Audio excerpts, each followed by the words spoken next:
There's nothing, my mistakes have been put on the public stage. Other people's mistakes aren't. And there are many things that are good, but good news doesn't sell papers. In a jaw-dropping twist that has royal watchers gasping, a recent move inside the British royal family reportedly left Sarah Ferguson, the Duchess of York, in tears. Known for her resilience and charm despite years under the unforgiving public eye, Fergie, as fans call her, has weathered countless storms. But this time, the palace shake-up hit closer to home than ever. What really went down behind those gilded doors?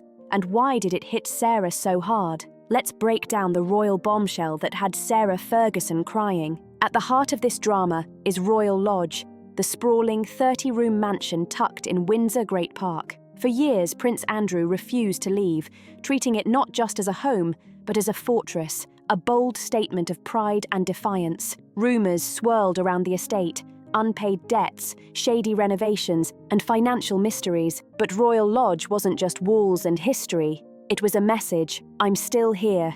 And for King Charles, that message was impossible to ignore. Charles had made it crystal clear, every scandal carries a cost. After the Epstein connection, the public disgrace, and endless tabloid storms, the time had come. Andrew wouldn't pay in money, he would pay in silence. This wasn't forgiveness. It was a royal containment strategy designed to bury the noise, lock the headlines, and protect the monarchy's image once and for all. The plan? Simple but ruthless. Andrew hands over Royal Lodge, and in return, he gets 2 smaller homes, plus one promise that would follow him to the grave. At first, Andrew resisted, argued, delayed, and refused to give up his fortress. But then came Sarah Ferguson, the Duchess of York, a survivor of royal scandal herself. Mocked, shunned, and written off by tabloids and courtiers alike, she always found a way to land on her feet, and she saw the chance Andrew missed. A way to secure their future, preserve dignity, and survive the royal storm. But at what price? It was 2024, and tensions at Windsor were razor-sharp. King Charles's health was closely watched, Prince William was stepping into power, and Queen Camilla's influence was stronger than ever. The monarchy scrambled to modernize its image and control the story before the next generation took over. Meanwhile, Andrew clung to Royal Lodge like a ghost haunting its halls. Rumour had it Charles offered Frogmore Cottage or another smaller property, but Andrew refused. Losing the lodge felt like losing his identity. Even stripped of royal duties, public titles, and his mother's favour, it was proof he still had a place inside the royal walls. When the king's patience finally snapped, he drew a hard line between being a brother and being a monarch. The offer became an order, 2 homes in exchange for a lifetime of silence. The deal reportedly included a strict legal gag, preventing both Andrew and Sarah from ever speaking about the royal family, their finances, or life at Royal Lodge. No books, no documentaries, no interviews, not even off-the-record chats. For Charles, this wasn't just about controlling gossip. It was about legacy. With his health uncertain and the monarchy under constant scrutiny, he wanted no more secrets leaking to the public. And then there's Sarah, the wild card. She knows better than anyone how much the institution fears loose lips. Once she sold stories for money, and now she's being paid to keep quiet. But is the silence demanded by Charles meant just to hide shame, or to protect something, or someone, more dangerous? Could there be a secret buried deep within those royal walls, one that could rewrite the monarchy's history forever? The king's quiet purge shows that in the world of royalty, money, and reputation, every move is a dangerous game. One wrong step, one exposed secret, and centuries of carefully built perfection could collapse overnight. Prince Andrew's connection to Jeffrey Epstein nearly brought the monarchy crashing down once before. King Charles knows the crown can't survive another disaster like that, especially now when the royal family is desperate to prove its moral worth to a skeptical world. Gone are the days when crowns and titles demanded blind respect.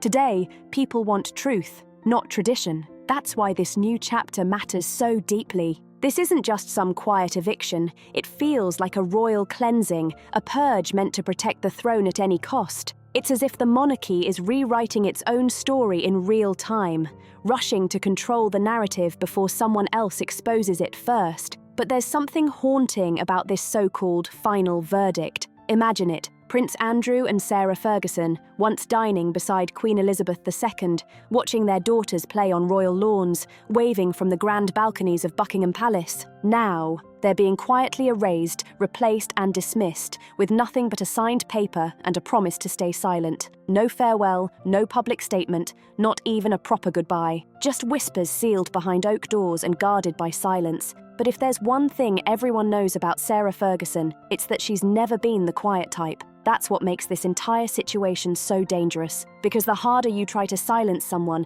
the louder the world listens to what they're forbidden to say. The tabloids are calling it a peaceful resolution. Palace insiders insist it was necessary, but deep inside those same marble halls, others are whispering a different phrase entirely: a royal payoff. Silenced, exiled, paid to disappear. That's what some claim they saw buried in the confidential documents. After months of bitter negotiations, imagine signing your name on paper knowing it's the last time you'll ever publicly acknowledge who you once were, trading your voice for a fragile kind of peace. It's heartbreaking. Accepting that your truth, your memories, your legacy no longer belong to you, they belong to someone else's royal image. And maybe that's why this deal feels so unsettling. Beneath the polished press releases and perfect smiles, there's a scent of fear of exposure, fear of losing control, fear of what might still be lurking in the shadows. And here's the most chilling rumor of all. The silence doesn't even end with their lives. Reportedly, the deal continues beyond the grave. Their diaries, letters, even unfinished memoirs. Nothing can ever be released without royal approval. A lifetime of quiet, extended into eternity. Yet if royal history has taught us anything, it's that secrets never stay buried forever. Whispers are already spreading that Sarah may have secretly made a copy of the deal, that she told someone she deeply trusts, that somewhere a clock is already ticking, and once it strikes, everything the palace tried to hide might come rushing into the light, because every secret the monarchy buries eventually finds its way back to the surface.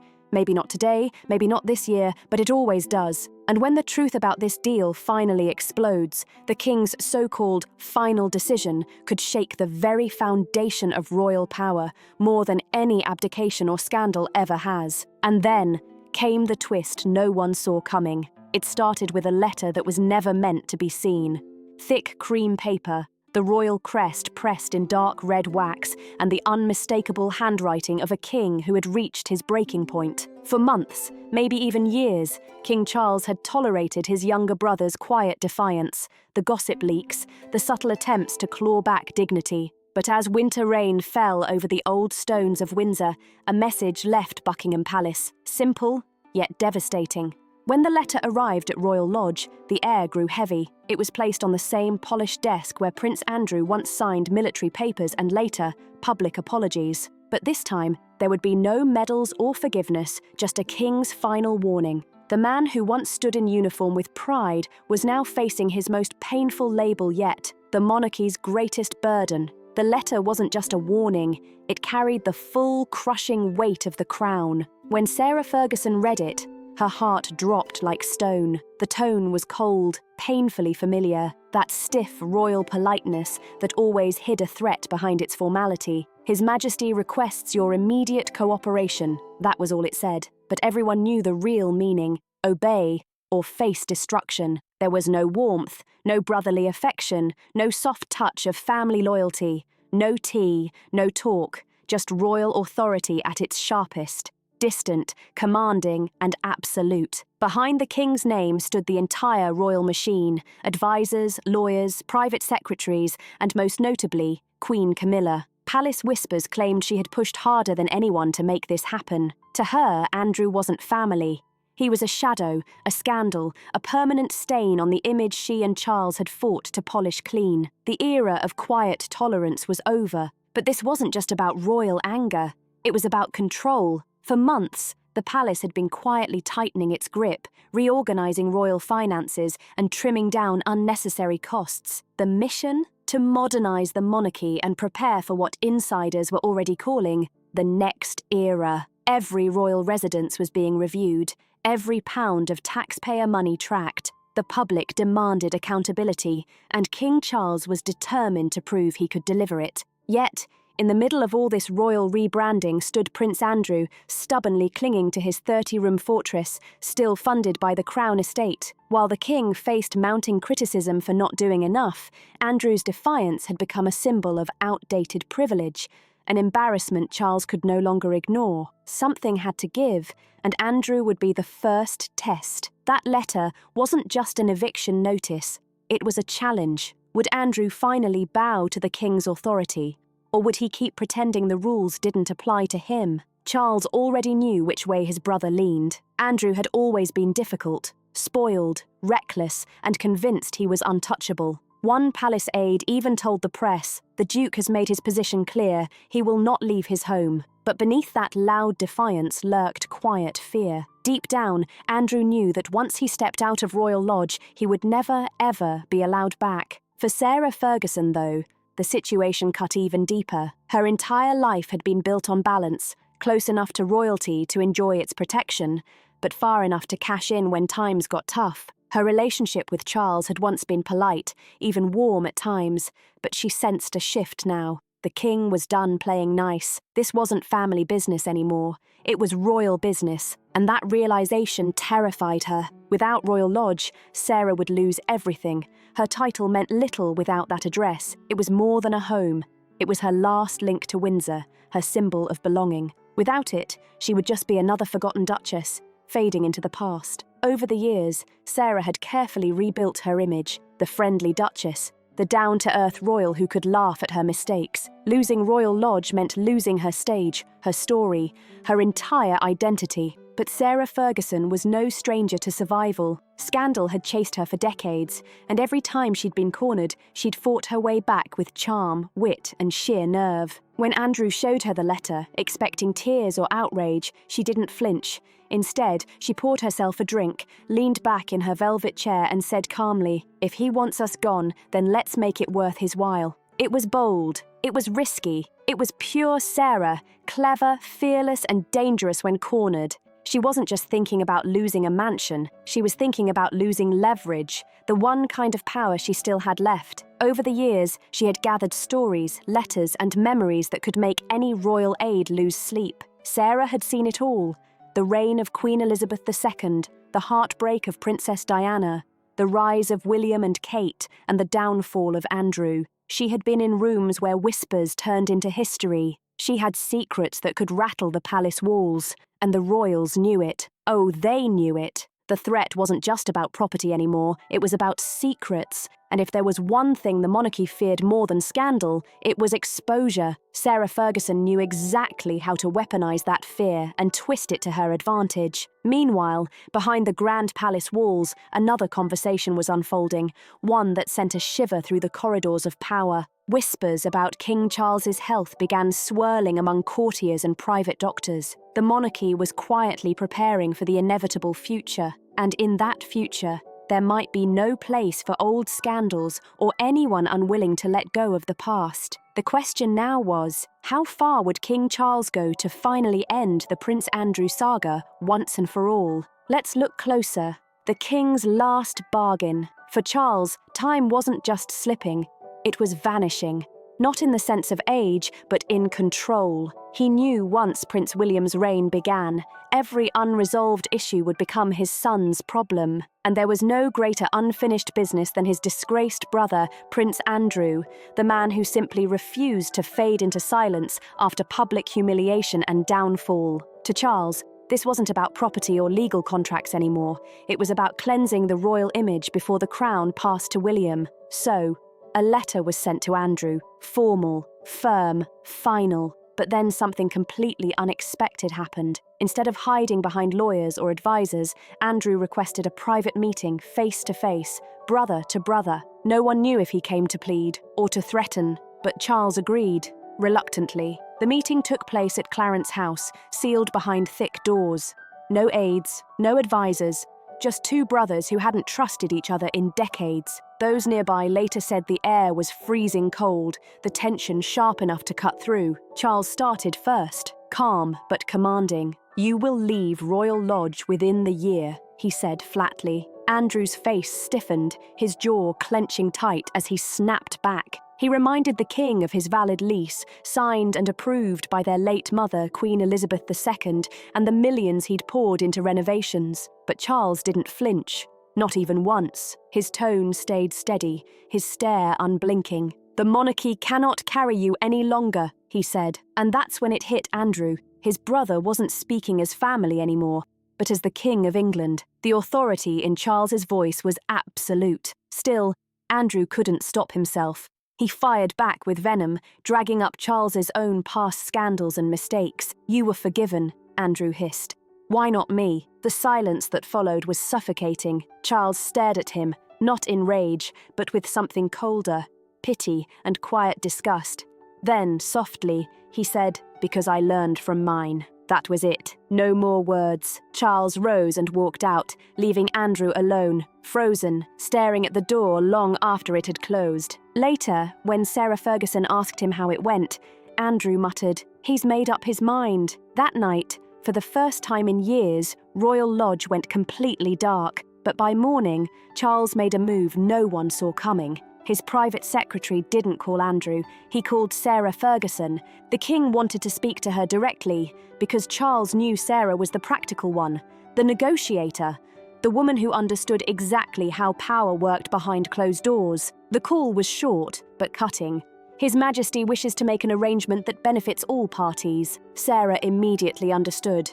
This wasn't an offer, it was an invitation to name her price. For years, she had been the fallen duchess, the outsider begging for a seat at the royal table. But now, the king's office was reaching out to her, and for the first time in a long while, she had the upper hand, and she felt it. The rush of control after years of rejection was intoxicating. So Sarah began to plot, not just a deal, but a masterstroke that could change her standing forever. The plan Sarah Ferguson crafted would shock even King Charles himself, a deal so calculated it would ensure her and Andrew's exit from Royal Lodge on their own terms. This wasn't just about leaving, it was about comfort, silence, and long-term security. Sarah wasn't negotiating a move. She was negotiating royal history. She knew what Charles wanted most, control, and she decided to sell it back to him. But this time, the price wasn't money, it was property. 2 homes to be exact, separate, but close enough to keep up appearances. "If we're leaving the lodge," she reportedly told a friend, "we're not going quietly. We'll need something to show for it." And just like that, secret negotiations began, hidden from almost everyone outside Buckingham Palace and Windsor Castle. Lawyers drafted confidential documents, advisors whispered about optics, and the royal machine moved in silence. Queen Camilla, according to insiders, was furious. She believed Charles was being too soft, but the king wasn't thinking emotionally anymore. He was thinking like a strategist. He knew that a contract of silence was worth more than any estate. For the first time in decades, Charles saw a real way to shut down the Andrew scandal once and for all. But here's the twist. What happens when silence becomes a form of payment? When loyalty turns into something you can sign for like a business deal? Let's dive into Sarah Ferguson's silent rebellion. The Duchess had done what almost no one in royal history had dared.